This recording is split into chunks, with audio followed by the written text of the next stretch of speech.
নজর রাখবো পরবর্তী খবরে, যে খবরের দিকে নজর রাখবো, পুরোদস্তুর যুদ্ধে প্রস্তুতি নিচ্ছে ভেনেজুয়েলা। যে কোনো মুহূর্তে আমেরিকার আক্রমণ শুরু হতে পারে, এটা ধরে নিয়েই কিন্তু প্রস্তুতি একেবারে তুঙ্গে।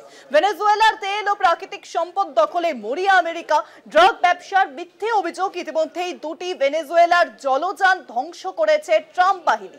আমেরিকা মহাদেশে বিরাট যুদ্ধ কি এবার আসন্ন? এবার কি বিরাট যুদ্ধ আসন্ন? কারণ এবার ভেনেজুয়েলা তারা কিন্তু পুরোদস্তুর যুদ্ধে প্রস্তুতি নিতে শুরু করে দিয়েছে। যে কোনো মুহূর্তে আমেরিকা তাদের উপর আক্রমণ শানাতে পারে, এই আতঙ্কেই তারা কিন্তু পুরোদস্তুর যুদ্ধ পরিস্থিতি যে অবলম্বন যা যা নেওয়া উচিত তা নিতে শুরু করে দিয়েছে। ড্রাগ ব্যবসার মিথ্যে অভিযোগে ইতিমধ্যেই দুটি ভেনেজুয়েলার জলযান কিন্তু ধ্বংস করেছে ট্রাম্প বাহিনী। আমেরিকা মহাদেশে বিরাট যুদ্ধ তাহলে কি শুধুমাত্র সময়ের অপেক্ষা?